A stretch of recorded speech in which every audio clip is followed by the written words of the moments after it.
Start. Okay. All right. Knock, knock. Hi. Hi, Mr. Not Nice. My name is Rachel Nance. I'm a student with Pfeiffer University's PA program. I'm here today to talk with you about any problems that you have. And normally, before we get started, I'd say I'd wash my hands and shake your hand and ask if you wanted something to make you a little more comfortable. But since we're doing this online, I can't really do any of that for you. But so what brings you in today? I was just kind of wondering about maybe starting to quit smoking. Okay. All right. So how long have you been smoking? Since I was about 18. Okay. And then how many packs a day? Just a rough guess for me. I've had to guess probably one or two.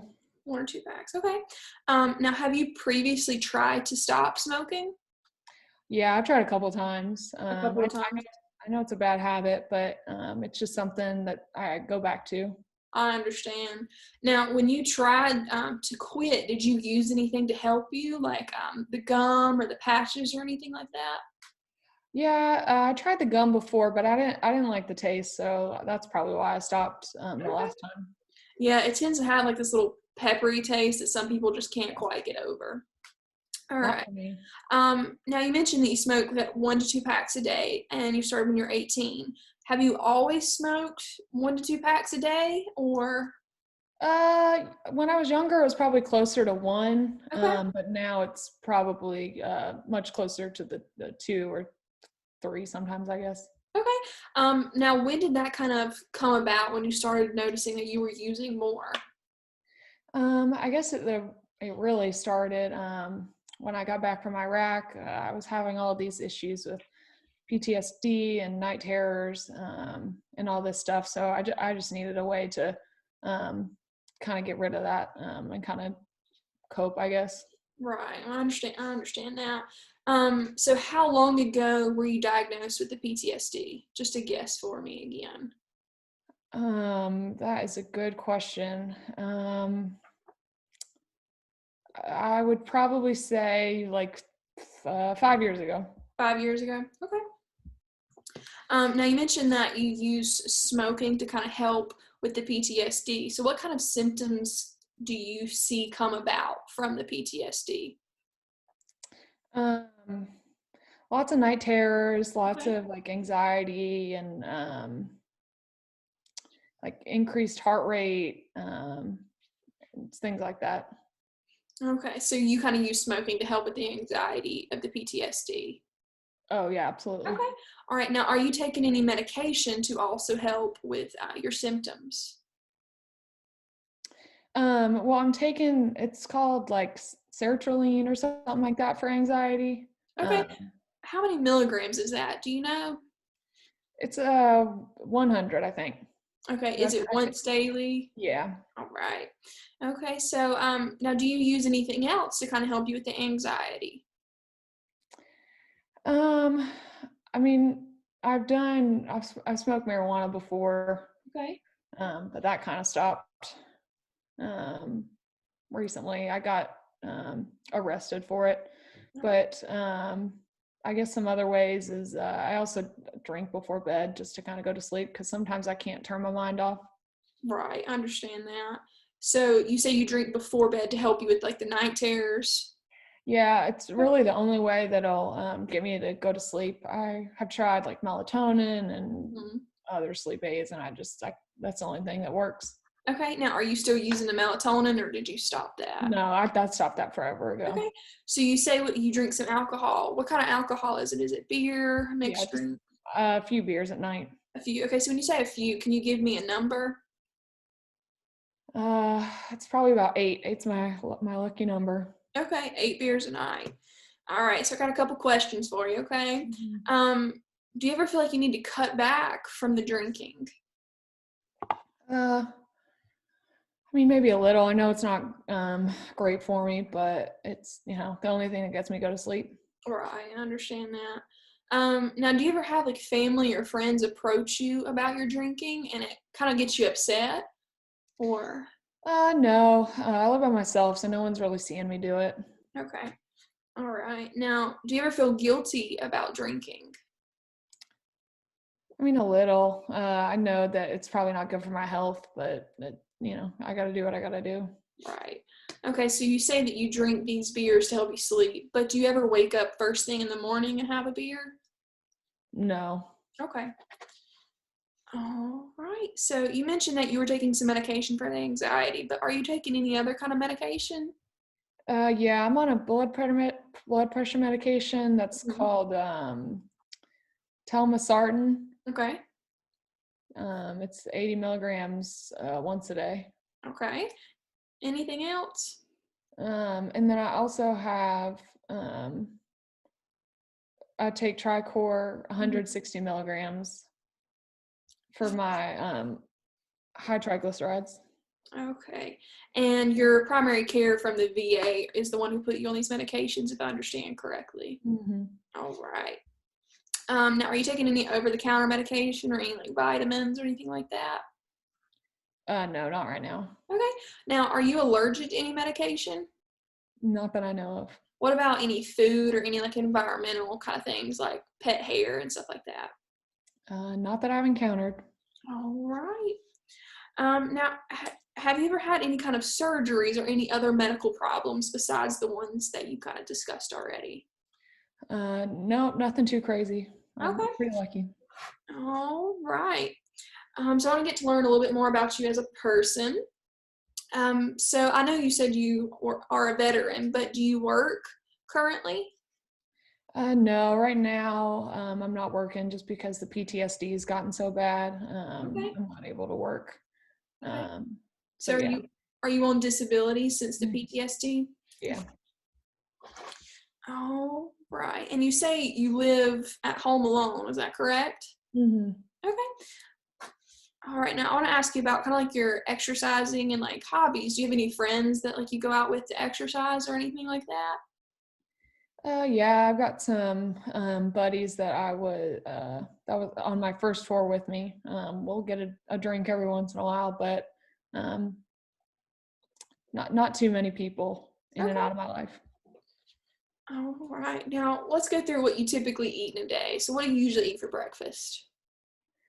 For breakfast, it kind of depends. I'll eat like a bagel or cereal or something, whatever I got at home. Okay. What And then about for lunch, I'll go out to eat um, a lot. Either fast food or some kind of bar. okay. And then for dinner, sometimes I don't eat dinner. Sometimes I'll eat leftovers. All right. Now, what do you typically drink throughout the day? So like at breakfast, do you drink like coffee or Yeah, I'm not a big coffee drinker. I drink a lot of sodas if I need caffeine or anything like that. all right. Okay.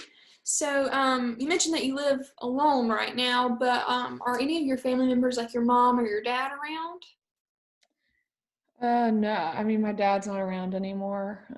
He uh, died of an overdose a few years back. Oh, I'm sorry to hear that. Um, Did he have any other medical problems that you know of? no, I think he was pretty healthy. He died in I think it was his 40s. His 40s. Okay. All right. Well, what about your mom? Mom's still alive. She has hypertension, Hmm. just like me, I guess, and then diabetes and hyperlipidemia. Okay. Now the diabetes, do you know what type? Um, I can't remember. I want to say maybe two. Okay. All right. Now, is all her problems pretty well controlled as far as you know with medications? Yeah, as far as I know, I mean, I only talk to her on the phone every once in a while, so I don't see her much. All right. Okay, so what I got next here for us is kind of a list of questions. Just try to bear with me and we'll try to get it done as quick as possible. Okay. All right. So you mentioned that you're kind of having sleep changes and you have a little bit of you have anxiety. But have you noticed any changes in appetite where you eat more or you eat less? Yeah, I would say that I've been eating, some days I'm eating a lot more, some days I'm eating a lot less. Okay.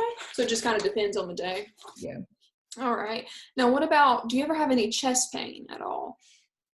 No, Okay. What about, do you ever feel like this tightness in your chest coming on? no. Okay. Do you ever feel like your heart might be kind of running away from you, like it's beating a little bit too quick? No, I don't have any heart problems. Okay. All right. And then have you noticed any like weight gain or weight loss? No, not that I can think of. Okay. And then let's see here. What about do you ever during the day just start sweating like kind of out of nowhere? No, not unless I'm outside in the sun, but that's probably self-explanatory. Gotcha. Now you mentioned that you're having trouble kind of sleeping and falling asleep, but during the day, have you noticed that you're more tired than you normally were? I mean, I'm always pretty tired throughout the day, so I don't know if that's a change. Okay. All right. So I got some more questions here for us. Okay. All right. So I'm going to ask you a question, and then you're going to tell me if this happens not at all, if it Okay. happens several days within the past 2 weeks, if it happens more than half the days of the past 2 weeks, or it's happened nearly every day. Okay. Okay. All right. So the first question here is, do you ever have little interest or pleasure in doing things? I'd probably say several of the days. Several of the days. Okay. What about feeling kind of down and sad? Do you ever have that happen? Yeah, maybe a few. Okay. It is.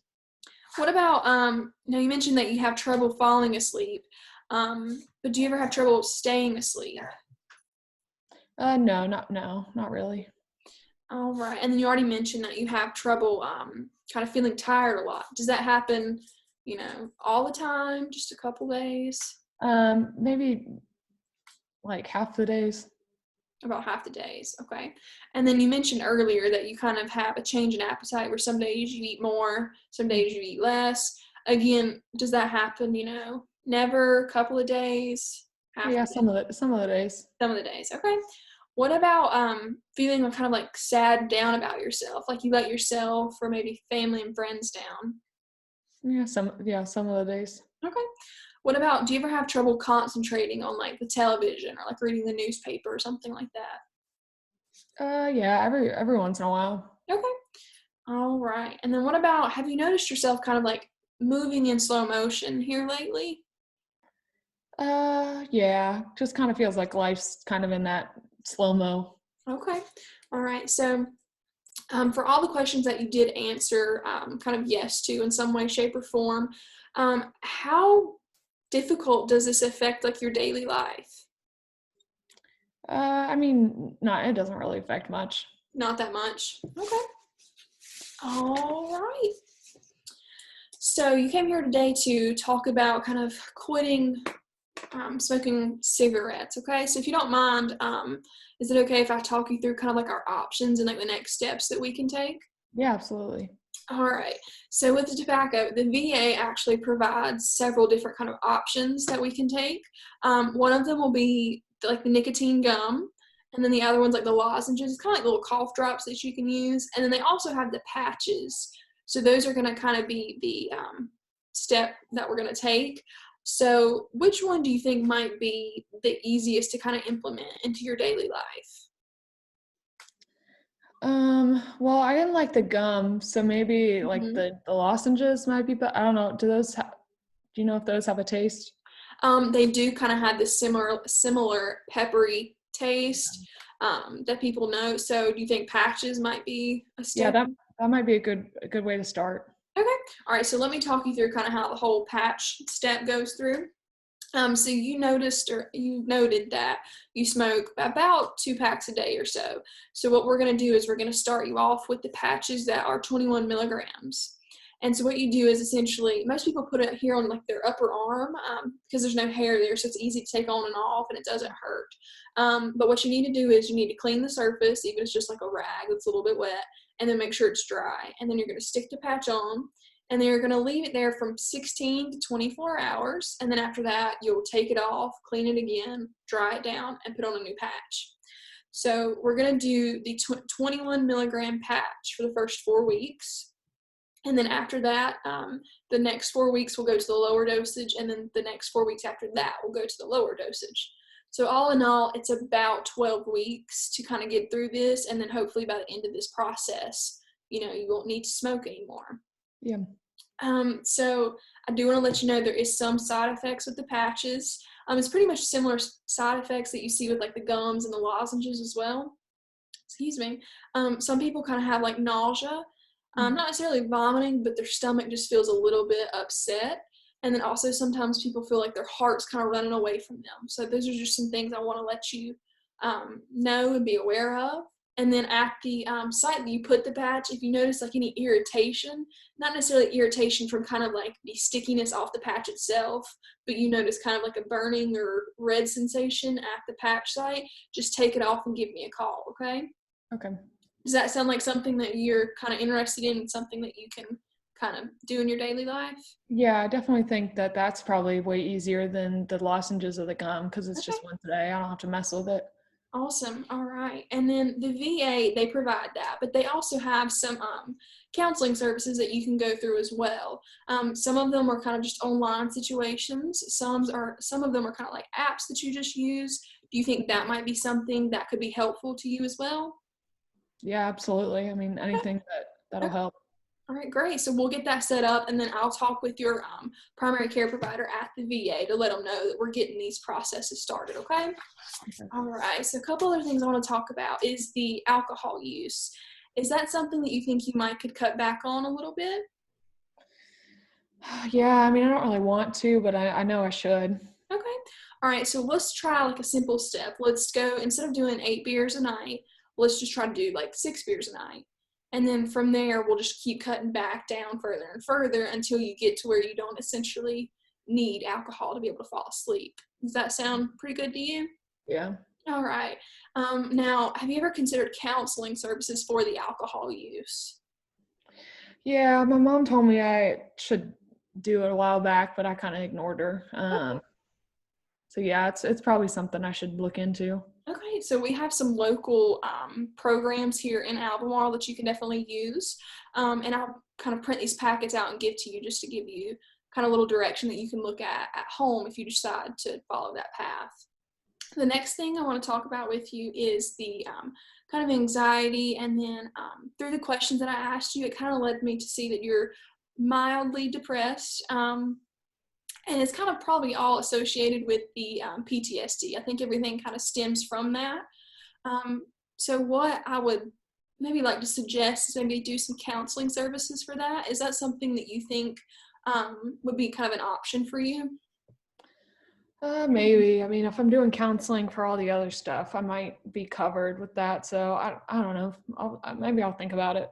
Okay, so I'll just let you talk. I'll talk you through kind of the options that we have, and then I'll print it out, and then you can decide from there what you want to do. Okay.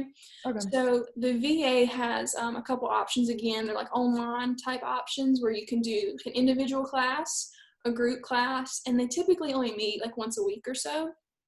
And then if you want to do something more local where you like go in person, we also have Monarch here in Albemarle that can help you with those kinds of needs. So I can print all of this out for you. You can go home, think about it, and decide what all you want to do and what steps you want to take. But what I do want to do is have you come back in about 2.5, 3 weeks. We'll assess kind of how the quitting smoking is going, and then we'll assess about the alcohol use and the PTSD, anxiety, and all of that. Does that sound good to you? Yeah, that sounds good. All right. So do you have any other questions for me? Not that I can think of. All right. Is there anything else I can help you with? No, you pretty much covered it all. All right. Well, it was very nice to meet you. Thank you so much. Nice to meet you too.